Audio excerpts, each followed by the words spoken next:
Welcome to Burning Rubber, where our focus is on various games, artwork, and music. Today, we'll be taking a look at two female characters from Nitro Fueled that have a long-time rivalry going on for about a decade, starring both Coco Bandicoot and Nina Cortex that you guys have voted on our latest poll on Twitter as it shows. Before we begin, we have some ground rules to cover for this video as usual. All intel on both Coco and Nina will be summed up from the Bandipedia site, and any artwork used in this video depicting these racers will have its artist credited for references and theories related to both Coco and Nina during the video. With that said, I want to advise those that can't understand English, so make sure that you have subtitles on during the whole video. Anyway, let us begin by letting you see the results from what's left of our poll, as Coco gained 14% while Nina got only 9% of the votes. I'll give my take on our Smart Bandicoot, then Cortex's own nieces of me writing this video scripts and finishing it to have it ready by its scheduled release date. Keep in mind that anything that I discuss here is from my own point of view with these two CDR fan favorite characters in Nitro Fueled.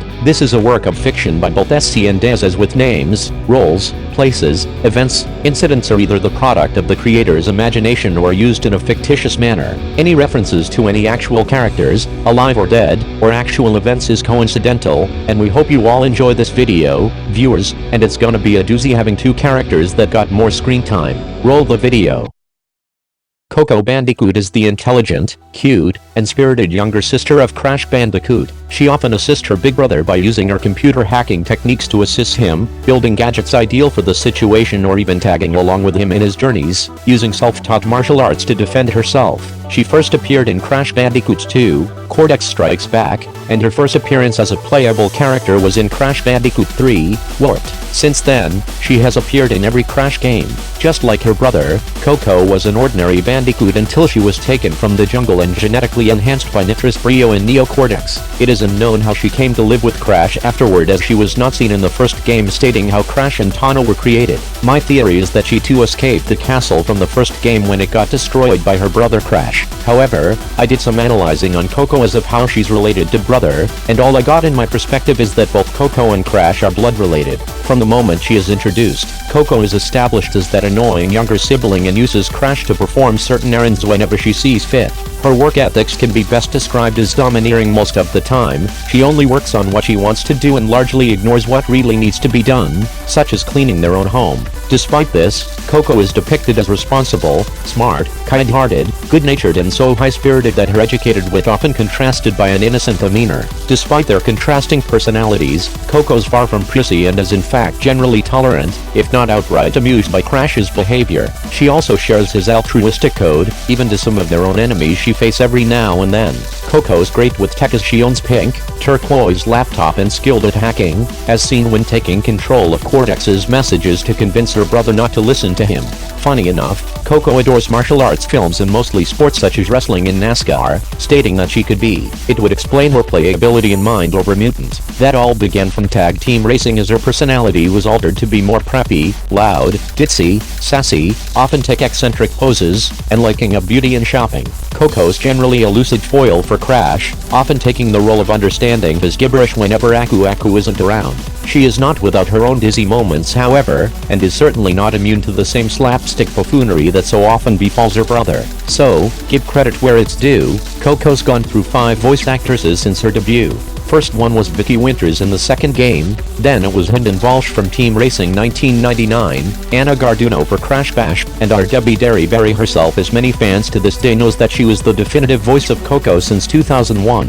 What's even weird is that for Skylanders Academy's last episode, Tara Strong voiced Coco as a guest star, and I assume it's just for pure fan service. Another fun fact, Coco's also friends with Yaya the Panda from the mobile games from 2008 to 2010, but I bet you guys want a video on this lovely panda. Well, all you have to do is wait until Winter Festival goes live, including details on her new design for CDR, as I'd planned to make a video on Coco's long-lost friend, but not right now as of me writing this. So, here's one of Magaska 19's artwork of Yaya wearing her motorsport outfit just to give you an idea of how her appearance would be in full Ratchet, than a portrait for my OS now. Anyway, what got me intrigued was Coco's IQ, as it was stated to be 164, classifying her as a scientific genius with the skills of creating a number of complex machines and hack into virtually any form of tech, like she's able to construct an entire warp room beneath the Bandicoot's home to travel across the globe. Coco's circle of friends and relatives range from her brother Crash, their father figure Aku Aku, their pets Polar, Pura,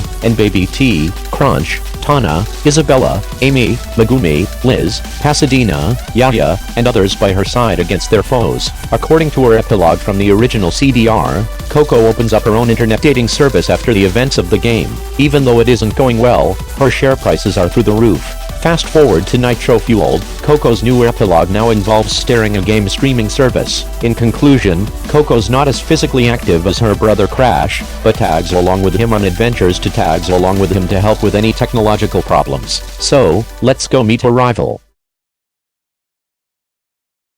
Nina Cortex is the beloved niece of Dr. Neo Cortex, as she is augmented with bionic hands made to grapple and crush soft objects. According to her backstory, Nina had an unnatural love for cute furry animals, and she was also generally kind-hearted, but her uncle saw this as a bad thing, so he removed her hands with bionic steel fists so that she would be unable to get close to animals without crushing them and killing them. He then sent her to his old school, Madame Amberley's Evil Academy, to develop a bad behavior, hoping that she would become just as evil as him. Nina started out as more brooding and essentially mute, but later on, these traits were removed in favor of a more intelligent, albeit sometimes childish and bratty personality. Canonically, Nine is just more ambitious and egotistical than her uncle, but it's unknown if she really is smarter, as she had Coco built the Doominator robot in 2007. Nina seems to be more street smart or has more or less common sense than Neo Cortex. Despite that, she is very spiteful, sadistic, and has a gothic appearance. Nina also got an antisocial demeanor, as she only works with those if she gets something out of it, as her only feminine trait Nina has is taking care of her nails. If Cortex hadn't replaced her hands and sent her to Evil Academy,